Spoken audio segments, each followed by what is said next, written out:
Welcome to the fabulous Las Vegas Rotary Club. Our club continues to make a difference by teaching youth to succeed through literacy, education, and life skills development. My name is Michael Gordon, and I'm proud to serve as the president, 95th president, of the greatest Rotary Club in the world.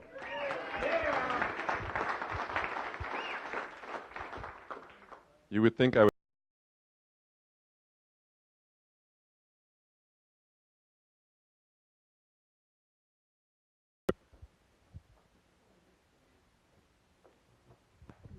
Thank you, President Michael. Good afternoon, fellow Rotarians and guests. I got an advance copy of this morning's wheel, or this afternoon's wheel, and there was a lovely article that President Michael wrote regarding sort of a ripple effect that happened one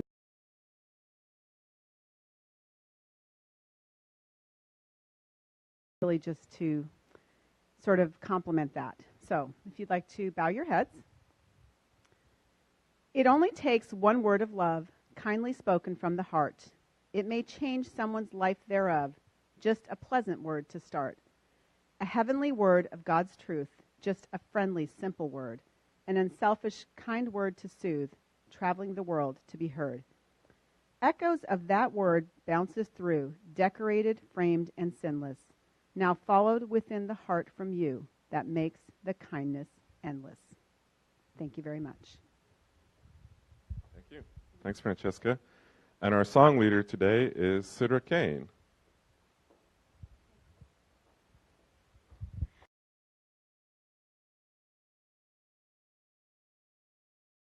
Beautiful.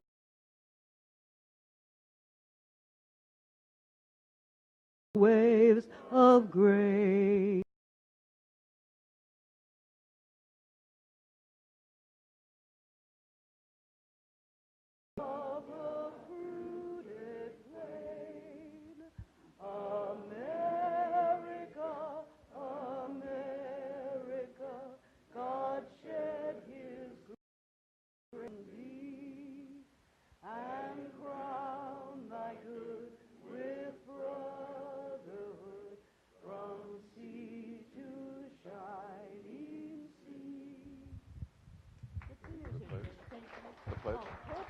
Okay. Pledge of Allegiance.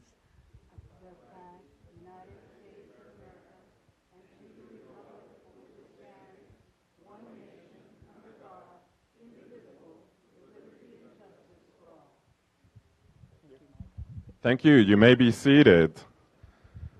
Our Sergeant at Arms today is past President Steve Linder.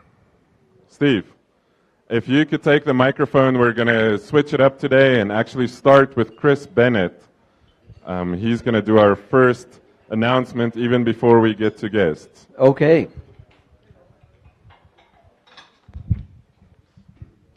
Thank you, Michael.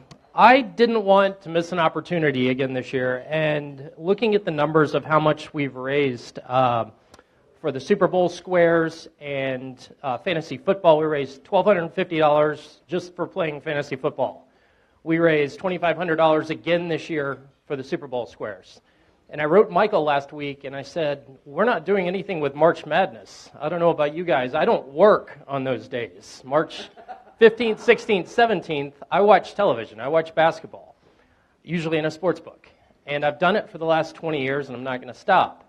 So I proposed $50 per entry on an ESPN board. I'll organize everything. Sean and Michael have been wonderful enough to put it in the green book this week.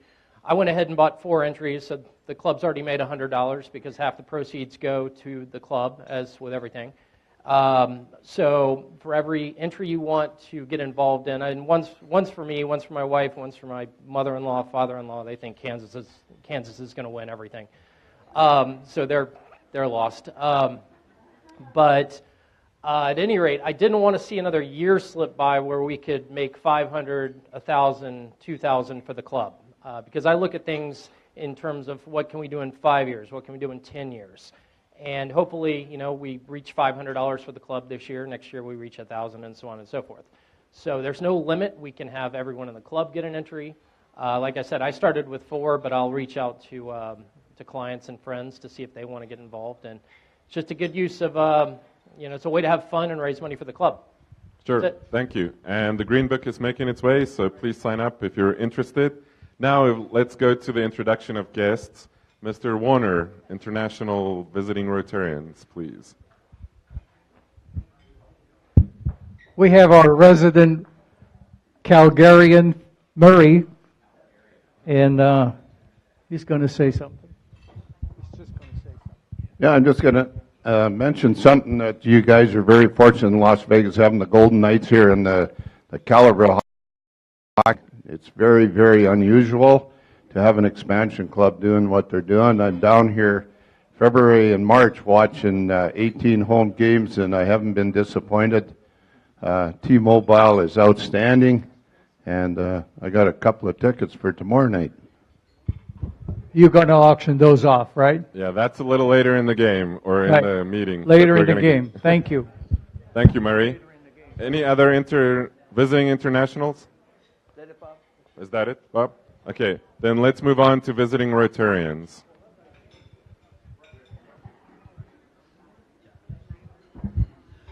So he's perfectly capable of introducing himself, but I just want a little backstory. We have a visiting Rotarian who has been a club member in Southern California now for about 35 years, and he's recently relocated the area. Funny story of how I met him. I was attending the Palm Springs Rotary luncheon and sat next to his wife in Palm Springs, who told me that he is now accepted a position here. So I'll let Carl introduce himself. Thank you, Stu, and thank you so much for bringing me into this group today. It's nice to be with you all. And I'm the general manager at the Renaissance Las Vegas right down the street. And as Stu said, I've been a Rotarian for over 35 years. I've been a member of R85 actually with Irvine, California right now. But I need to find a place to come and do what we do in Rotary, so it's nice to be with you. Thank you. I think you just found your 6th Rotary Club, right? Welcome. Any other visiting Rotarians? Okay, then let's move on to guests of Rotarians.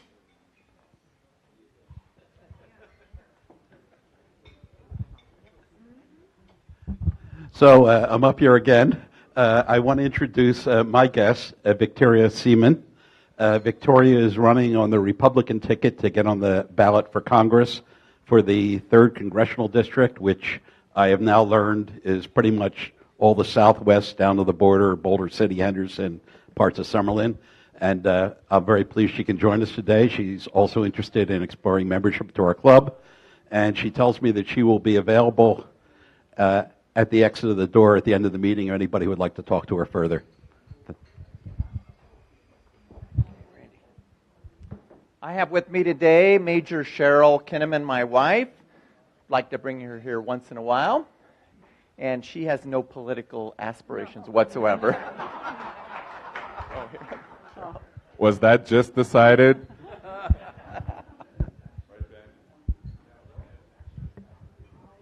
President Michael, fellow Rotarians, it's my pleasure to have with me today as my guest Chris Lamb. He is our Chief Financial Officer. Okay, guests, more guests. I know we do have a visiting Rotarian up here. Hi, I'm Larry Campbell from Hermiston, Oregon, and it's a pleasure to be here at your club. I've been in Rotary for 42 years and have living now at Sun City Anthem, but back and forth, so I might be considered a snowbird at this time. However, my wife likes it so well that I think we're going to be spending more and more time in the Las Vegas area. So thanks for having me today.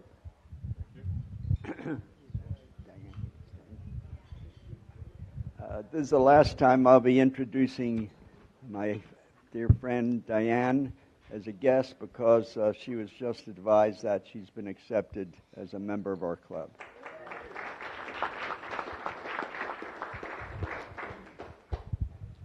More guests of Rotarians? Okay, then I would like to introduce my 2 guests at the head table today. Kirk Alexander has more than 32 years in the mortgage lending industry, through which he has funded more than 4,000 residential mortgage loans. He has a son who works for the LA Dodgers. I don't know, is that good or bad? and a daughter who works in marketing at an international law firm. He enjoys skiing, water skiing, golf, and spending time with his 2 grandkids. And finally, he is also our club's 2017-18 Foundation Member of the Year. With him is Janelle Lozano, who is a licensed speech-language pathologist and certified brain injury specialist who completed her education at New Mexico State University. She works in the hospital at Nellis Air Force Base, where she evaluates and treats adults with cognitive, communication, swallowing, and/or voice disorders in both inpatient and outpatient settings. She is a proud Air Force wife and is excited to welcome her first baby boy to the world in about 3 weeks. Please join me in welcoming all our visiting Rotarians and guests. Mr. Sergeant at Arms, if you could take the microphone to Past President Jim Hunt for a Family of Rotary update. Thank you, President Michael. Yeah, an update on Carolyn Sparks. Had some scheduled surgery a couple days ago for her back that's been bothering her for a long time. So that went well, and she's at UMC in room 1405, but I think she's still kind of in a groggy state. She said she'd like to get phone calls if you'd like, so if you want to give her a call this afternoon, maybe on her cell phone, she'll probably be there for another day or two, and then they'll be moving her to some rehabilitation for her back to get her going again. But pretty severe back surgery she had, so try to say hi to her if you can, and I know that we got a card going around for her as well. Thanks. Yes, there is a card and a clipboard somewhere. Please keep it going. Then if you could take the microphone to Jamie Stu for Wine to Water. Who wants to do it? Stu do it. You want to do it? Well, let Stu do it. Feedback on our event from Saturday night. Hi. Well, first of all, I want to thank Jamie for coming up with the idea of a little variation of doing this in a restaurant. It wasn't really quite clear that this would be successful, but we had 23 people who I think had a really wonderful time. We had dinner at Nora's. We had a wine educator who's a master sommelier who spent a little time with us. And we had a, I think, really nice dinner and earned just about $500 or so that we can make as a donation to One Drop. So the photos were sent around in an email if people want to click on it and look at it. But hopefully we'll be repeating this. I know Jamie is thinking about a couple other interesting variations. I think the next one is maybe going to be a sake-related activity. So we'll see how it all goes. Okay, yes, everybody gets happy when we mention alcohol, right? I do want to mention that I believe we actually beat last year with this event. So we should be around 1,200 total so far for this year. So that's exciting. Nice, good job. Good job. And President-elect Jackie Thornhill is going to give us an update on our Power of Good entry. Hi, everyone. Next Thursday is Wetzel out at the base ceremony. Meet us out at the Visitor Center at Las Vegas Boulevard and Craig Road at 2:30 if you need a ride into the ceremony. Just wanted to update you on your tables. You'll find a flyer. It is for the Power of Good giveaway. We did make the semifinals. Yay. So you can go to the web address that's on there. You can go, it's going to be on our website. It's also going to be on our Facebook page. And vote. As long as you are a Nevada resident, you can vote for the Las Vegas Rotary Club Foundation so that we can get some extra money next year for the Wetzel Award so we can do more for our winners.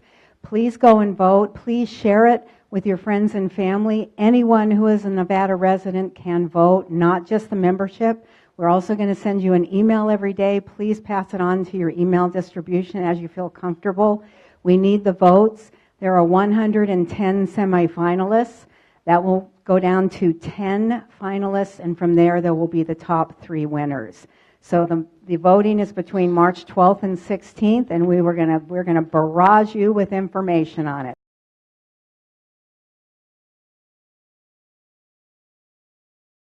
$1,000 for our military, correct? If we win. 10,000 will be the total for the Southern Nevada winners. It will be 15,000 for the Southern Nevada winners, 10 for first, 3,000 for second, 2,000 for third. So get those votes in for our military.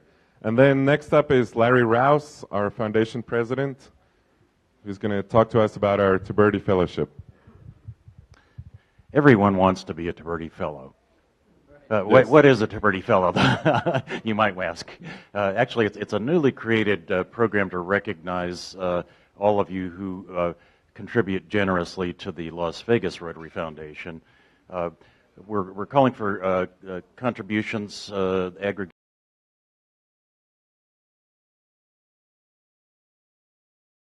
for everything you've contributed to the local foundation to this point. We're going to be recognizing the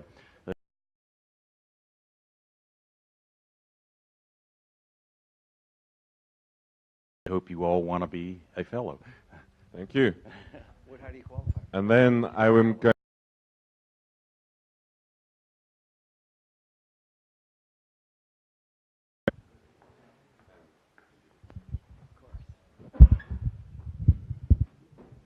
I'd also like to mention that we were at the Foundation Gala on Saturday night. It was at the Queen Mary.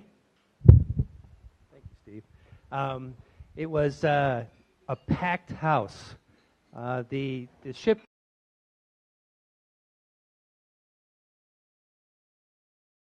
available. The RI director that attended, that gave the keynote speaker, she was really something. I guess it's all about women this year in RI, so that's why they sent Susan, and she was absolutely just engrossed in what we do and why we do it. So with that said, I'd like to say a little bit about my duties as the Youth and Vocational Director of this club, kind of give you a report on where we're at, what we've done, and where we're going. So our club participation, involvement, and accomplishments for the current year. In September, we met with Cashman Middle School administration, prepared for TLC. We sent 12 kids to Teen Leadership Camp at Cedar Crest in December 2017. In October, we interviewed and prepared for our Dan Stover Music Contest. Our new Interact Club president and campus coordinator at Clark High School attended the Interact Symposium that month. We set and launched 2 new Interact clubs this year, one at Clark High School and one at Bishop Gorman. The Clark High School Club has a membership greater than 70 students. In November, we conducted a very successful Dan Stover Music Contest. The winner of our club contest advanced to the next level of area competition. He will perform at our 95th celebration party. Recently, we held our 4-way test speech contest, producing one of the best speeches we've ever heard. Would you agree? Huh? She was great. She was great. Since the end of January, we've been preparing and interviewing students for the 2018 Rotary Youth Leadership Awards, also known as RILA. We have 12 students registered to attend this month. That's on the 16th through the 18th, and we have 5 alternates. The Hensel Ethics Essay Contest has produced 1 student essay with more to come. This contest concludes March 31st. Next month, we will hold a very special luncheon for 54 stellar students, our valedictorians for 2018. That wraps it up for me. Thanks for your continued support.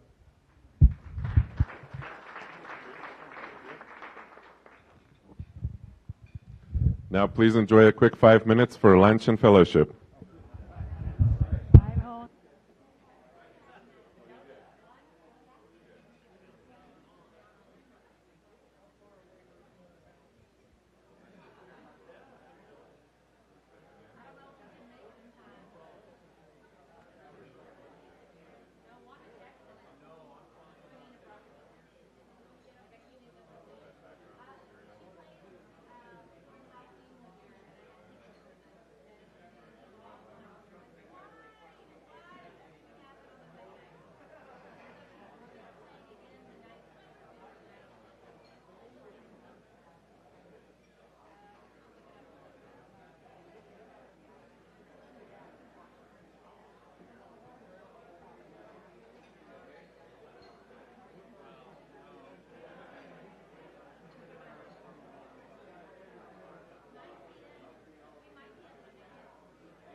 Don't worry about it.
Welcome back. Mr. Sergeant at Arms, if you can finish chewing. And we have a birthday table. It is the first Thursday of the month. So if you could let the birthday Rotarians introduce themselves and tell us about themselves. Well, I'll get this party started, I guess. I'm Chris Rodenfels. I've been a member here for about 5 years, but I've been a Rotarian for over 30 years. Past president of my last club twice, and that's enough.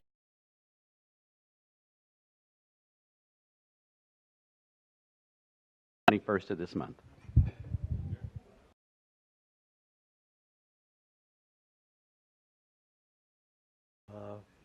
For those of you who don't know me, I'm Paul Kruger, but I think I know almost everybody here.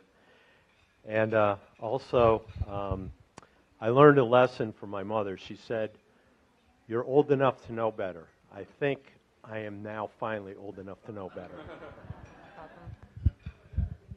Hello, fellow Rotarians. I'm Jamie Goldsmith, and my birthday is March 27th. I will be 42, and March 27th is also my 4-year anniversary in Rotary.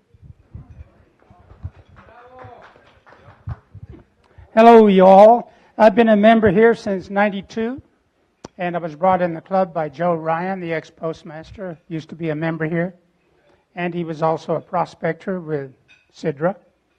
And I'm 18, going on 72. And past president. When I did join, I had the opportunity to join 7 years earlier and never did. But I will say, in this club, I have 140 plus friends that will do anything for you anytime you ask. Thank you all. Amen. Good afternoon. I'm Karen Wisenhunt, past president. 2009, 2010. I've been in this club since 2002, I believe it was, and I've been in Rotary 24 years. And I concur with Jim here. I have a lot of friends in this room, so thank you very much. Michael Williams. I've only been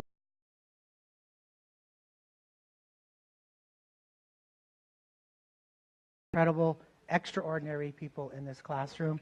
And a quick story over, and some of you already know this, 20-some odd years ago, I made a request to this club, and I had no idea who they were. They were called the Rotary Club. My principal said, if you need something for your classroom, make a request. And I was teaching them how to read. I was at Green Valley High School at the time, and they donated a cassette player and cassettes for each one of my students, and I thought it was overwhelming. And who would have thought that I would join the club 20 years later? Thank you. Wait. What's a cassette player? Good afternoon, Matt Nelson. I think it was 16, 17 years ago. I was in my mid-20s, and a kind, loving gentleman had, as I remember it, he sort of grabbed me by the wrist and said, "Son, you've been taken from this town long enough. It's time to give back." And so that's how I landed in Rotary, and it's been wonderful ever since. Thanks. Yeah. Thanks for giving back. So now, Sidra. Okay. Happy birthday. We're going to sing to these lovely table of people here. So we'll give you a note to start. Happy birthday to you. Happy birthday to you. Happy birthday, dear Rotarians. Happy birthday to you. Congratulations. Today we're also starting something new, and if you could take the microphone to Arlene Sirois to tell us about her wonderful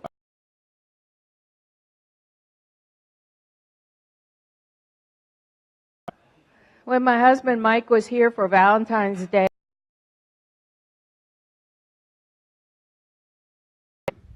and he said to me, "Where do we put these things, you know, the wheels and the tickets and all that?" And I said, "Oh, just put it in the trash." He says, "What? You don't recycle?" So that started me thinking that perhaps we should recycle because these are all recyclables. So I presented it to President Michael, and he thought it was a great idea. And today I presented it to the 25 Club, and they stepped up, and so we shall be recycling our wheels and, paper goods on the tables. So Thank you. Thanks. That's a great idea. And now you're going to run all the way to the other side. Our President-elect, Jim Cole, to tell us about our upcoming car show.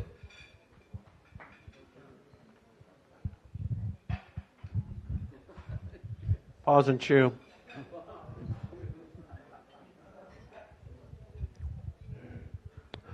Okay, as you probably will recall, we're having a car show. It's going to be on April 15th, tax day. It's going to be a Sunday. It's going to be at Ryan Hamilton's Celebrity Cars.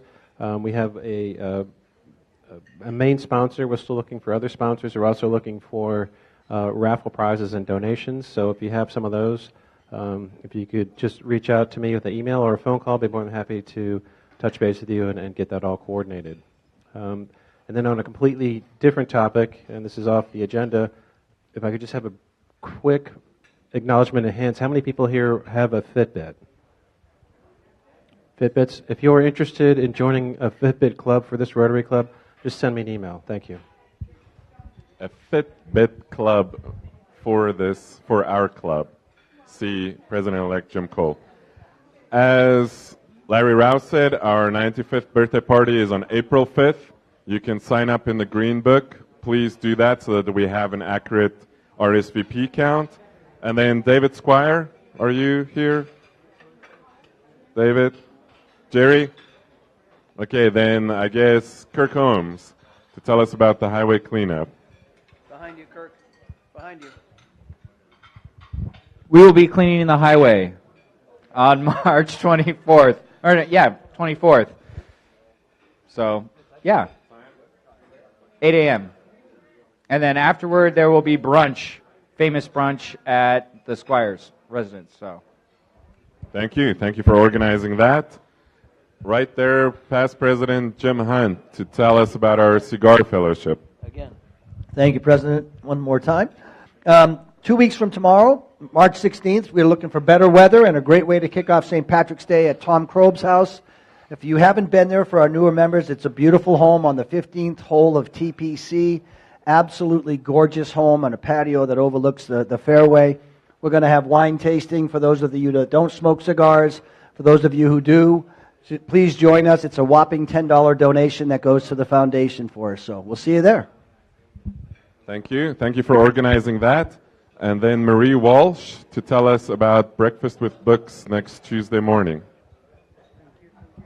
Thank you, President Michael. March the 13th, Breakfast with Books. The green folder has been passed around, and I just want to make note that even if you see a lot of people on the list, don't get afraid, just come, because sometimes people have other obligations and they don't even know about it. Thank you. And I also want to make note and thank the people that have gone to Beckley this week for Reading Week. We really appreciated it. Thank you very much. We'll see you all at Breakfast with Books. Thank you. And then just a reminder that there is memorial services for Bill Granda tomorrow night at the Divine Cafe at Springs Preserve. You should have all received an email from Sean with more details. Now, Stu, if you're ready, we're going to move to our portion of the meeting where we're going to raise some funds for our foundation. As you guys all know, we are trying to reach $2 million for our foundation. And today somebody launched something specific, and Stu is going to show us if technology plays along.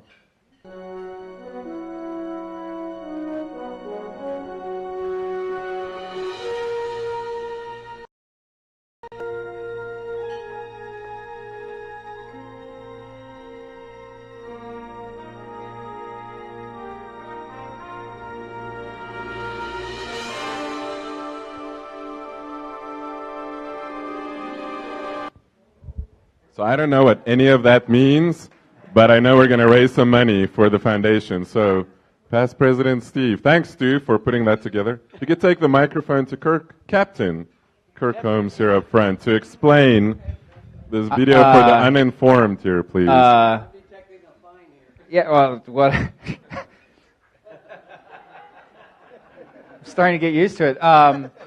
So I started with Mike Ballard, a company called Venture Catalyst, and then he passed the reins over to me and Becca, and then we went through a rebranding and just launched our new website today called Bolt Goodly. And Becca's a Star Wars fan, and I'm a Star Trek fan, so it's a house divided. And what's funny is Becca actually came up with the new name, and Bolt Goodly is an anagram for To Boldly Go. So kind of fitting. And thanks, Stu, for getting me fined. So it sounds as if you threw your fiancée under the bus there, you threw Mike Ballard under the bus there, so I don't really know. So I think that's going to be definitely $95. So thank you, Kirk, for your donation to our foundation. And now let's go to the drawing, or actually, let's do Murray's tickets first. So Murray's got 2 tickets, right? 2 tickets for Friday night's hockey, the Knights against the Ottawa Senators at the T-Mobile Arena, and there are great tickets. You can see the game from anywhere. Great seats, as always. Thanks, Murray. So where should we start? This tomorrow night. Tomorrow night, 7 o'clock. Section 212. So let's start the bidding at $50. Do I have $50? $50 for the tickets for tomorrow night. $50. Somebody? We got $50. Let's go $60. Is there 60? $70. $70. We have $60. $70. $70. $80. We have $70. $80. 100. Randy Donald, thank you. 100. 110. 120. 120. We have 120. Back to you. 130. Okay. We have 130. Back to you, Dave Lester. 130. 140. 150. Okay, so we have 150. 150. Anybody else? Oh, Ginger, how much? 160? 160. She just got there. I don't know, maybe I missed her hand. Maybe I didn't see it. Maybe it was her. 160. We have Ginger. 200. 200. 200. President Randy. $200. $200. Yes, that was for 2 tickets, $200. So, no, total. You're good? Oh, 225. 225. Randy, you just got saved there. 220. 225. 225 going once. Twice. How much? No, we're at 225. So what 240, 240, 250. We're back at you, Randy. 250. Going once. 250 twice. Sold. Congratulations, past President Ginger Anderson. $250. And thank you, Murray. Okay, let's move on to our drawing. The number for our drawing is 849724. 849724.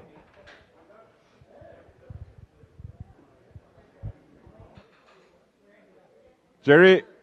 Oh, Murray. Murray, perfect. Yeah, you just donated, and now it's fitting that it's you.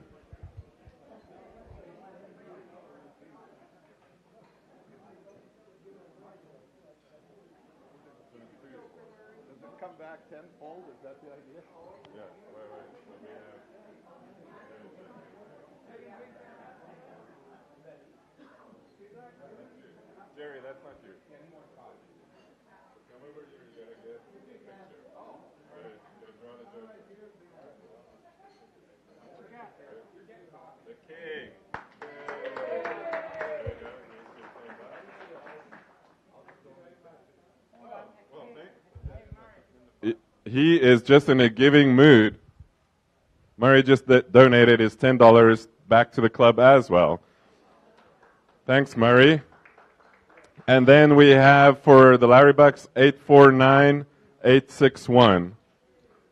849-861.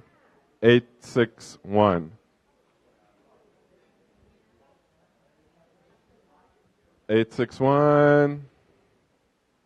A guest. Yay.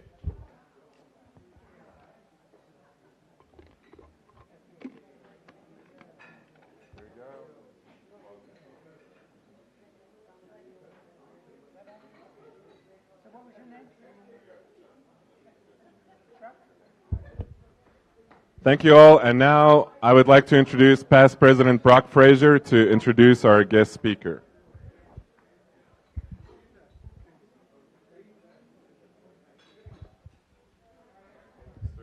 Thank you, Michael. We have the unique opportunity this afternoon to welcome Brian Gordon, who is a principal with Applied Analysis, an operation that we're all familiar with, leads a lot of trends in this town are predicted by their organization. Brian is a graduate of the University of Nevada, Las Vegas, with a bachelor's of science in business administration. He is also a CPA and has the added distinction of an accredited business valuation expert. He is the author of the Las Vegas Quarterly Market Report, which his firm produces, and he heads up the sales track, the firm's residential research arm. So with that, we welcome to our podium Brian Gordon.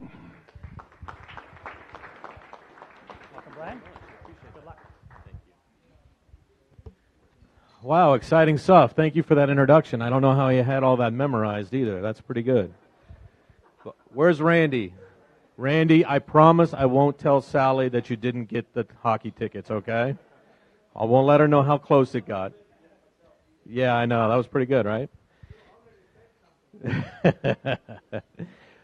Well, I appreciate the opportunity to be here. This is a good group. A lot of familiar faces, so glad to be here. I think my last visit here was probably sometime during Randy's presidency, maybe 4 or 5 years ago, and good group. I like the room and a lot of good energy. You guys do a lot of stuff here for the first hour. I think he's just directing traffic, to be candid with you, but that was pretty good.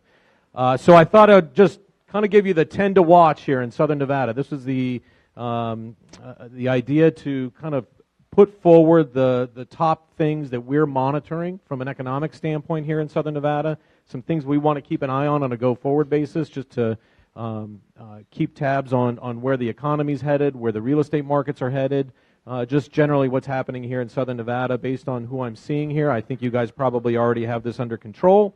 That said, I'll walk you through. Let's start with number 10, business tax climate, and what we're seeing in terms of where we rank in the overall business tax climate. We you can see here ranked number 5 across the country according to the Tax Foundation. They look at a lot of factors in terms of our tax structure as well as other factors related to our pro-business environment.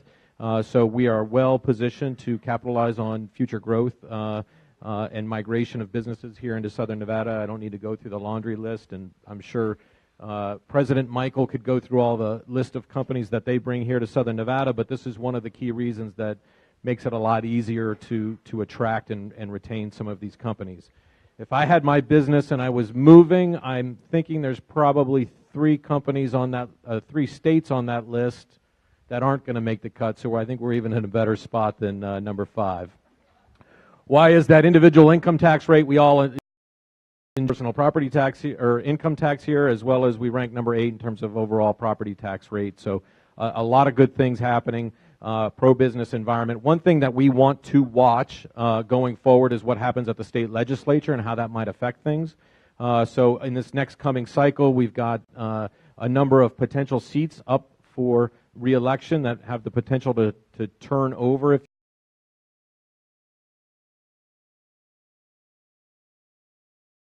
governor's office. So a lot of changes coming. We want to keep an eye on what happens in this next election cycle.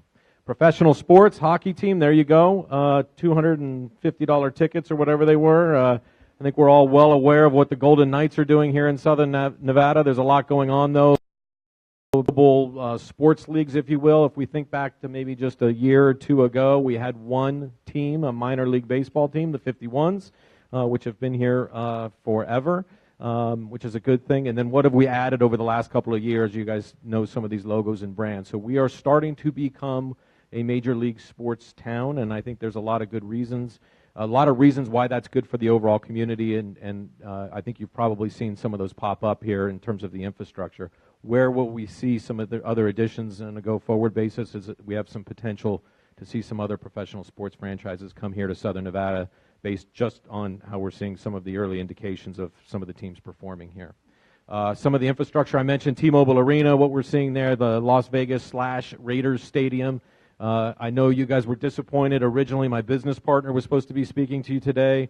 I think he was reviewing like 87,000 contracts between the Stadium Authority Board and the Raiders and their lenders and anybody else that wants to be involved in that process, so he couldn't make it. But nonetheless, there's a lot going on there, and it is moving forward at this point. So good news there. The ballpark, you probably read about the groundbreaking up in Summerlin for the minor league baseball stadium. So again, a lot of money being invested here in the community. Commercial real estate. We got commercial real estate folks here. What's happening in the market? A lot better than we were, right? I don't know if you guys have noticed, but if we look at rents just from a retail, office, industrial standpoint, we saw these highs. We saw things drop off. We're now starting to see some momentum and some traction in terms of overall rents. Don't let some of the numbers fool you. We're seeing a mix in the product type that's being developed too. We're seeing some of those bigger industrial boxes that have come to market. Companies like Amazon and some big players that are coming to North Las Vegas and other parts of the valley. So rents are sort of moderating a bit. But overall, we're seeing upward pressure on pricing, so that's a good thing. Development costs aren't getting any cheaper, by the way. Labor, construction costs, land, all that good stuff. We'll let Matt talk to you about that at some point. Vacancy rates improving across the board. Retail, office, industrial, we're seeing some pretty solid gains there in terms of the overall vacancy rates. And then what's happening in the development side of the equation. Under construction and planned space, we're seeing some pretty good pickup in the industrial market, a lot of demand in the industrial sector. We were undersupplied there for a point in time where we just didn't have the capacity to bring in new folks. And so now those businesses have some opportunities to relocate distribution, big box facilities here in Southern Nevada. The office market's starting to stabilize, so we're starting to see a little bit more pickup there on the office side of the equation, and then retail has been relatively stable, tracking generally with population growth, and so that's a good thing in that 8% range in terms of overall vacancy rates in the retail market.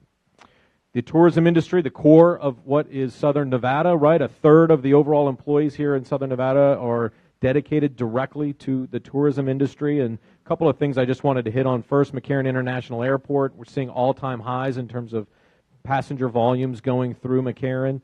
We rank number 8 nationally in terms of the 8th busiest airport across the country. Importantly to think about is that we are the number 2 busiest airport when you talk about folks that are either originating or Las Vegas is their ultimate destination. So when you strip out all of the passengers that are just flying through McCarran on the way to their ultimate destination, we rank number 2, so that's pretty strong. I've got a hand in the back. Who's number 1? You know what? I think it's actually Atlanta. I think they're number 1 on both lists, but I can check that out for you. Visitor volume overall, again, we saw all-time highs about mid-17. We saw some trail off in the back half of 17, so a little bit of a slowdown there, but pretty impressive when you think about 42 million people getting in a plane, car, however they're getting here and making their way to Las Vegas. Remember, those numbers reset on January 1 of every year. In terms of the convention side of the business, that's been relatively strong. You can see we're expanding at a pretty healthy pace. We've got about 6.6 million convention travelers that have come to Las Vegas in the past year, and that's been a catalyst for additional development activity in Southern Nevada. Right now, or as of last year, we had about 11.5 million square feet of convention space here in the market. You can kind of see where it's distributed. Obviously, the resort corridor is the key beneficiary of all that activity. The major facilities that are along the Las Vegas Strip and around the resort corridor. a pretty sizable number in terms of convention facilities. If we look at where we're headed, though, when we think about the new projects that are on the horizon, we've got about $14.7 million in total that we may be looking at over the next 5 to 7 years. We have the Las Vegas Convention Center expansion. We have major resort properties like Aria bringing on new product, Park MGM. MGM Grand is also investing in additional convention facilities. Resorts World has space programmed in there. The Drew is up to another 500,000 square feet once that project kicks off. I'll talk a little bit more about that one. But a lot of new inventory coming to the market. We probably need another 2 million convention travelers to fill all that space if it's all built. So we'll take some time to absorb that, but we'll work our way into that. We want to keep an eye on that one going forward. The construction sector obviously is doing much better than it was, not as great as it was at the height of the market, but I don't know that any of us want to be there, to be quite honest with you. We had about 112,000 workers in the construction industry, and I know it's old, but you remember when we were building, we had construction workers building houses for construction workers, right? I mean, that was literally what was happening during that 04 to 06 time frame.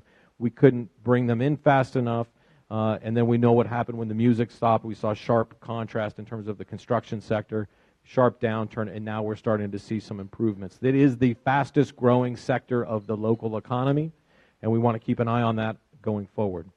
This just gives you a sense of where we tracked at the height of the market. We had about 11% of the local employment was focused specifically in the construction sector. Nationally, that figure was about half that. And then you kind of see the ebb and the flow, and today we're looking at about 7% of the overall employment base is in the construction sector. And if you talk to any developers, they can't find enough people today. The economy forward, these are the fastest growing states across the country in terms of overall population growth. We ranked number 2 last year. We've got the latest data coming out here in Vegas, and we continue to be up year over year. You can see the statewide population growth expand about 2%. Pretty impressive when you think about what's happening throughout the balance of the United States. So in the past year here in Southern Nevada, we added about 58,000 employees on the year-over-year basis. This is a net number, not a gross number. So this factors in people leaving as well, because believe it or not, some folks do leave.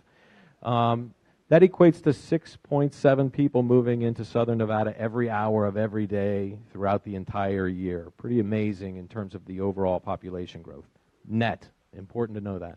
Housing market, what's happening in the housing market? I think this is near and dear probably to all of us in terms of what's happening in the housing market. Spend a little bit of time on this. New and resale home closings. Remember what the new home market looked like in 03, 04, 05? People were sleeping out and waiting to get in line to buy a house. That seemed normal at that time, right? Not so much. We kind of know how that played out, but you see the trend line in terms of what happened there in the new home sector. New homes are starting to increase their overall market share. About 16% or so of all homes being sold are in the new home sector. Again, prices are edging up pretty strong as well. Year-over-year growth rates, you can kind of see what that means. Here's the price points in terms of the medians, new versus resale. There's a premium there on the new home side of the market. No surprises there, but you have a lot of other things that factor into that. New home efficiencies, they tend to be larger homes. They tend to be located on the periphery of the valley where land costs are higher. A lot of factors contribute to why we're seeing higher prices there, but we're still seeing pretty sustained pace of sales in the new home market, and that's probably a good thing as we start to face some challenges on the resale side. I'll walk you through. New home permits, how many units are being permitted by year. Again, the point here is that we've seen this ebb and flow, and we're seeing a much more stable, sustainable pace of growth in the housing market. I think that's a good thing for all of us. Actively selling subdivisions. Where are the new homes located? Around the Beltway, southwest, northwest, where the access is and where the vacant lands are, to be candid with you, where they're coming from. So, again, gives you a feel for where all the new home development's coming from. We'll continue to see retail follow on in some of these areas. Major master plan communities being a key driver of where we're seeing a lot of that growth. On the resale side, just over 1 month of effective supply on the market today. You kind of see the trends over the years. Woefully undersupplied in the resale market. You have a lot of folks out there looking for homes and they just can't find it, right? You've probably heard the horror stories. We still have cash buyers in the market. There's just not enough inventory in the resale market, and so this is reflective of that latest trend. And importantly, when we break down the availability in the market by price range, we start to see where we're having the challenges. Anything priced under $300,000 per unit is reporting an even lower level of availability. And so you have some of those first-time home buyers that are trying to enter the market or just struggling to identify opportunities to acquire resale homes. Distress in the market has essentially gone away, so I think we're all in a much better situation in terms of the profile of homeowners and what that looks like. Foreclosure volumes have essentially come to a standstill at this point, so we're on much better footing there. And then if we look at the number of mortgages that are in default, we saw this peak out in about the fourth quarter of 2009, and you can see where we're at today. This has essentially become a non-issue for Southern Nevada homeowners. I guess not for 22,000 of them. What do the mix of sales look like on an annual basis here? The split, when you talk about distressed home sales, you think about auction sales, foreclosure sales, REO sales. They're a modest share of the total. In the last month, it's really about 3% overall. That annual total is still catching up from some of the data from earlier in 2007. So again, we're on a better foundation here in the housing market. Housing affordability, I've kind of alluded to this. This is an issue that we want to keep an eye on pretty closely. We hear a lot of people talking about housing affordability challenges. We know a lot of businesses here in Southern Nevada, tourism operators, casino companies, construction companies. A lot of folks are dealing with challenges related to housing affordability. I just want to share one chart with you and walk you through this. So you walk into your lender today, you think about you want to get a loan on a home. We've got our lender that says, hey, you can only use about 30, 33, 35% of your income on housing costs. So good luck to you, and here's your pre-approval letter, and you can't find anything in the market. Nonetheless, if we look back historically, how the median incomes compared to the median home prices, we were in a pretty good range there. That gray shaded area you see, kind of in balance in terms of home prices versus overall incomes. And then we know what happened starting in about 2004, right? Home prices shot up and incomes didn't follow suit, at least not on a relative basis. So you had home prices were outstripping incomes pretty significantly during that time. And then what happened? The crash, the fall off, home prices plummeted, and not everybody was able to maintain their income. But on an average basis, you look at how home prices compared at that point when we had the resale median home price was like $100,000 per unit that was being sold. We had investors jumping in and gobbling up all that inventory. Nonetheless, homes were very affordable at that point in time. We just didn't have anybody with credit that could purchase them. So here's where we're at today. This is the estimate through 17. Official personal income data aren't necessarily out yet. But we're right in the band of where we should be in terms of home prices relative to incomes. We are seeing incomes start to rise in that 3 to 5% range. Overall, home prices are escalating at a faster pace, so this is starting to become a concern and something we want to keep an eye on. But things are much more in balance maybe than they have been at any time over the last decade, and people should be in a better position to be able to acquire residential properties. Again, something to keep a close eye on a go-forward basis. Employment growth, this is key, obviously, to what happens in the overall economy. Employment growth rankings, guess what? Yes, number one overall, the state of Nevada on a year-over-year basis expanded at 3.3%. Again, impressive performance, while the national average was about 1.6%, so more than double what's happening in the nation as a whole. Employment growth, we're at an all-time high. You can see the trend line on the left and year-over-year growth rates. Again, pretty impressive growth, 2%, 3%, 3.5%, 84 consecutive months of year-over-year growth. We're starting to see some pretty healthy pace of recovery and a relatively tight labor market. Unemployment rates are plummeting to near lows. In terms of rankings, how we compare to other markets outside of Southern Nevada, fourth fastest growing in terms of major metropolitan areas. Pretty impressive. We only lag Orlando, Riverside, San Antonio. We actually beat out Austin in this last report. So again, pretty impressive growth across the country, across the board for us. The last one I want to just hit on, major investments. I've talked a little bit about some of these as I've gone through. but I want to hit on a few of them. I've got the eye chart here for you, especially you in the back.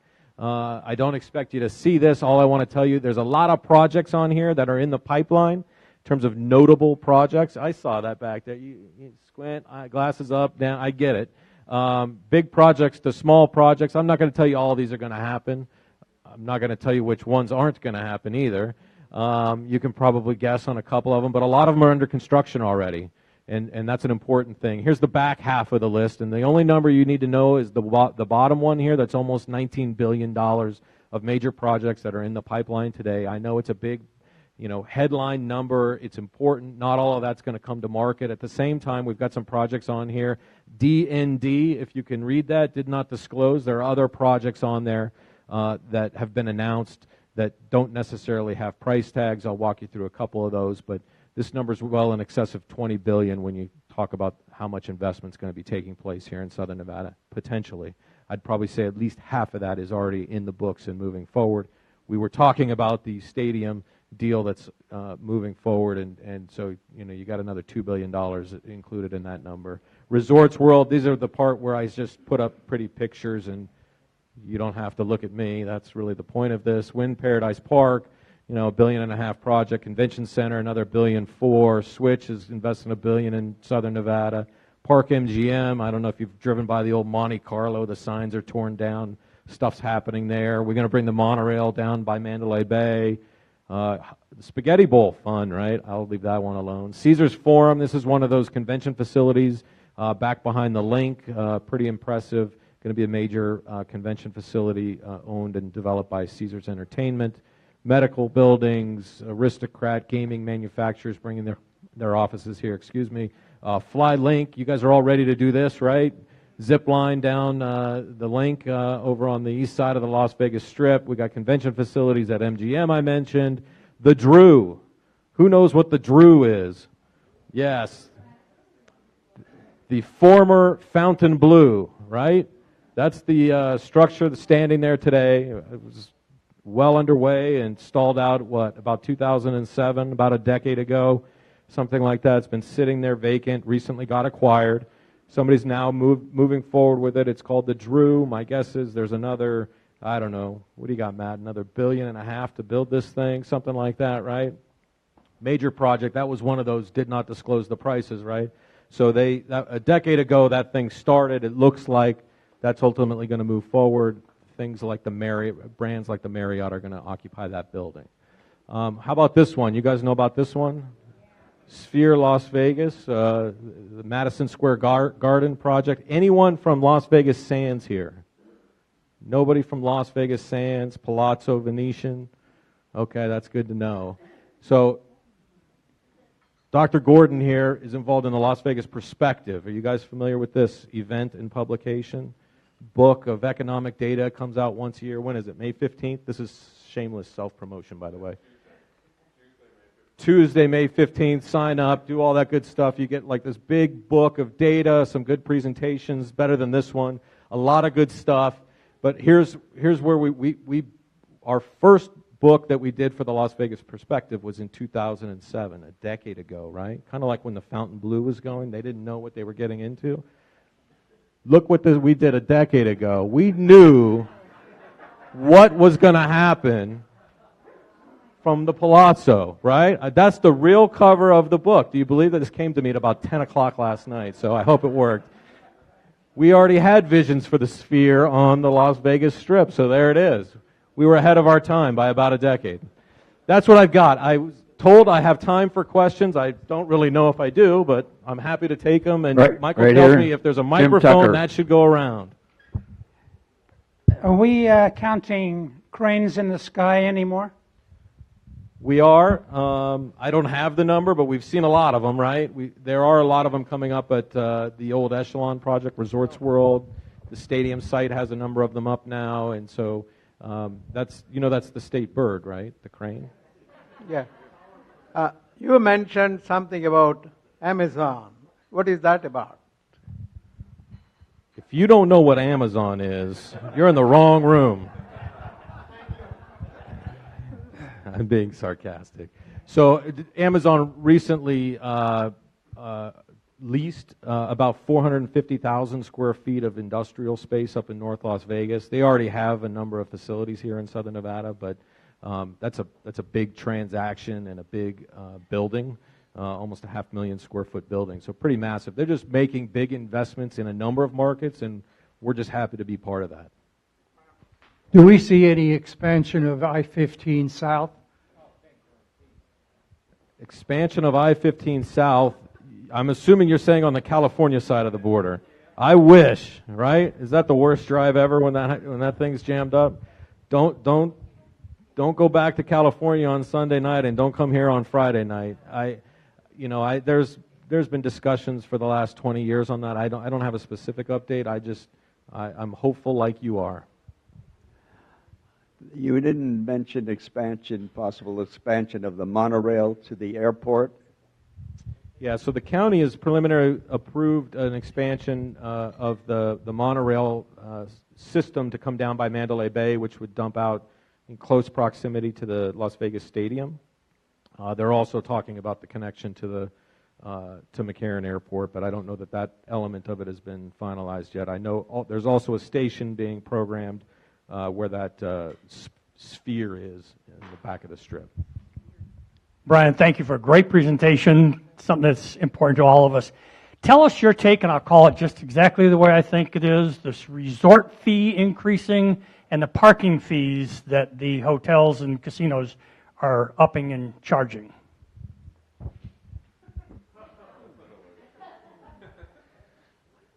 What's my take on it? That's dangerous. Look, probably a couple of different ways to look at it. That said, they're either going to charge it through the room rate as it relates to the resort fee. They're going to charge it through the room rate, or they're going to charge it through the resort fee. To me, it's all the same. They're charging the customer for the stay and the experience, and if customers don't want to pay it, they don't pay it. It's all part of the room rate at the end of the day. There's some tax-related nuances that may benefit one entity or another in that regard. On the parking charges, you hear the arguments that every major city in the country charges for parking, and so why aren't we? I get that we never had it before. At the same time, these guys are maintaining massive parking structures for all those folks, and so, again, another way to extract another nickel out of the consumer to help the bottom line, and so I think almost all of the major gaming companies have transitioned to charge parking fees, and it just seems to be the way it is. And you tell me. Yeah. Who thinks we're killing the goose that laid the golden egg? By show of hands. Okay, good mix. I certainly see arguments for both sides. Absolutely. Can you shed any light on what you think the marijuana industry is going to have an impact on our economy? I know there's other states that are recording record sales, but how will it affect, do you think, our healthcare, taxes? I mean, any insight on that? No particular insight on that type of question, but look, from a fiscal standpoint, it's a revenue generator. From a social standpoint, that's a different ballgame. Brian, what do you think is going to happen out in Apex? Is John Lee going to get his industrial development? President Michael said he was going to get Faraday back here. No, that didn't come out of your mouth, did it? No. Look, at some point, we are going to need that land, and maybe not today, but as soon as that infrastructure is there and developers see that as a viable opportunity, I do think that the land is going to be needed. It's just going to be a question of when. What's your thought on Lennar buying Cal Atlantic and some of these other builders and sort of squeezing out small home builders out here in Las Vegas and their connections that they're developing with like Amazon and solar companies and stuff like that, where they're sort of shoving stuff down the buyers' throats in terms of our market being a seller's market? Yeah, the consolidation of the industry isn't necessarily a surprise. I think I mentioned it earlier. The cost of construction is rising. The cost of land is rising. Just development costs are on the rise. At some point, there's downward pressure on pricing, and for-profit companies that are trying to earn a profit for their shareholders. And so consolidation is one way that allows some of them to combine forces and cut costs. Maybe it provides fewer options, but I think some of those mergers are intended to still provide a wide range of products and even different brands in some instances. But so that is just a force of nature. I think we saw that in the gaming industry at one point, just the consolidation that took place for operational efficiency purposes. I think they're also getting creative to try and maximize profits by integrating products that they're using anyway, or at least offering. And so it's just another way for them to try and generate shareholder value. One more? Jerry. I heard if it went longer than 11 or 1:30 that the doors slammed and everybody left. Of course, in the past, we've always heard that the UNLV is attractive in many ways, but in other ways, it's not really attractive to the real big commercial enterprises to come here. Do you have a position on that? In terms of UNLV's stature, look, attraction for employees and their children to come here. Yeah, I think UNLV has had its challenges over time. There's no doubt about it. I'm a product of the UNLV business school, but yes, they need to raise their profile. They need to do more in terms of research, in terms of the quality of the education. I think there are a number of areas for improvement, and I think they're trying to make strides in some of those areas. And I think we're seeing some of the increased investments, like the medical school and others. I think we need to be doing some of those things to make it more attractive and generate a better product out of that system, no doubt. Okay. Well, I appreciate the opportunity. Thank you so much.